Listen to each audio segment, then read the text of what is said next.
how has it been with schedules and like for you, I guess this can now transition into the next part as well. Fitness, routine. What is your routine at the moment? I totally agree with you. Like, for example, like I mentioned, I love to run, and I like to, when I run with no phone, no music, no watch. I just run. Mentioned about traveling in Asia and drifting. Some people could do it, and that's their life. They're fine with it. I feel like we've both spent time in countries where you said the euro or the pound is slightly stronger, so you can get a better quality of life.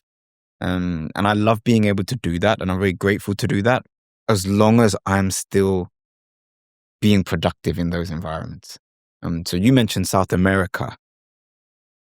Could you tell us a bit more about that? Where were you? How long were you there? What was the kind of experience where was that in the timeline? Was that after Airbnb or? No, this was after my sales job. So Okay, a bit more recent then. Yeah. It was maybe, I would say, maximum 2 years ago. Okay. And I actually went to South America for love. Okay. My ex-girlfriend is Brazilian, half Uruguayan, half Brazilian, and so I had already went to Brazil before her, but more Carnaval in Rio and all this. And actually, when I was in Airbnb, Brazil was my first real experience. Where I stayed like four good months in South America, 3 months living in Brazil with my girlfriend and her family. I actually also ran a marathon in Brazil, because just a little bracket, having the time and freedom, especially when you love sports and all this, it takes time to prepare for a marathon or for runs or for ultras and all this. It's difficult to do it when you have a 9-to-5 job, or I have to run 60 kilometers per week for my training, like go find the time when you have maybe 10 hours per week just to do it, So just the bracket for also the freedom. It's not only the money, the travel, it's also doing things you really love to do, like I love training, I love doing these things. But so South America, I was in Brazil, I went also a bit in Argentina and Uruguay, and it was a beautiful experience. I was getting paid in euro to live in South America. So in the beginning, my goal was this was my end goal, to earn a good amount in euros and go in a country where euro is much higher and live like this. But more in my journey, things change. I love this also, but I want to be able to have the lifestyle in Europe also. Like I don't want to have to go out of Europe to live like a king. But of course, it takes time, and this is my long-term goal. But America, beautiful experience. South America, sorry, and the only thing is I didn't speak nothing about. I don't speak Portuguese. But as a French speaker, and you probably had some Spanish at that point, you could probably get by a little bit. You can understand bits and pieces, or with my little Spanish, and I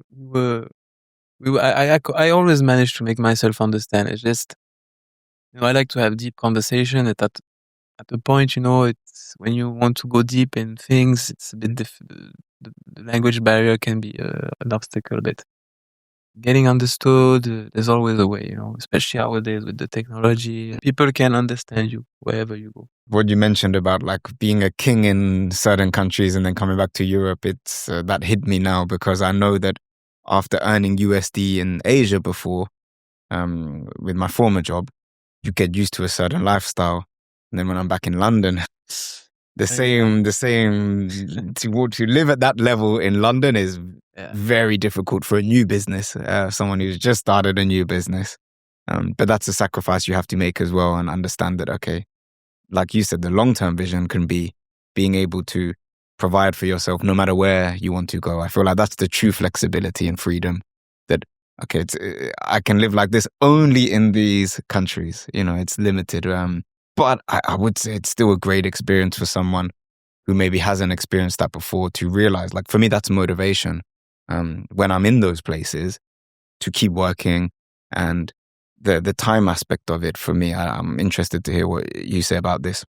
When you're in a conventional 9 to 5, you spend a lot of your day in the office.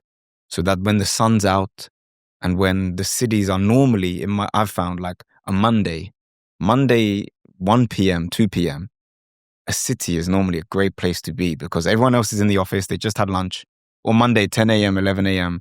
So you can travel and enjoy these places where there aren't that many crowds.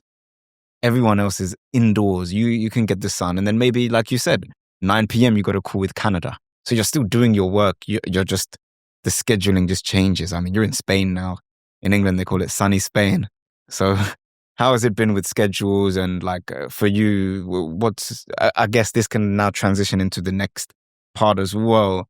Fitness, routine. What is your routine at the moment? I totally agree with you. Like, for example, like I mentioned, I love to run. And I like to, when I run with no phone, no music, no watch. I just run. And sometimes I use Strava, Yep. the app.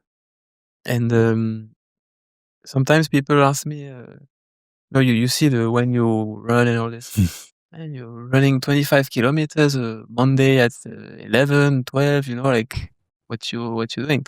But talking about freedom and sports and all this, like. To have the luxury to, okay, I want, first of all, one of my goals also is to wake up in the future with no alarm, no alarm, like natural sleep. You wake up when you wake up, you do your routine. My routine is each time I wake up, I work out yes or yes. For example, even today I took a hostel, so not much space, and everything. I just to wake up for the brain. I just do some push-ups, something like this. When I have more time, I go for a run. Fortunately, today, so I'm moving a bit. I kind of fractured my coccyx, so difficult to go back to running for now. But being able to do what people book the weekend or the Sunday to do, and you can do it whenever you want, just because you feel like doing it, it's priceless. There was different parts in your question, but I love having this feeling. My routine is, like I say, every day for me has to be productive, and if possible in a lot of different lanes. But for me, a day where I cannot work out, there's no excuse. Even if I'm in pain now, something I can do. I came by walk to your podcast when I could have taken the subway, all this.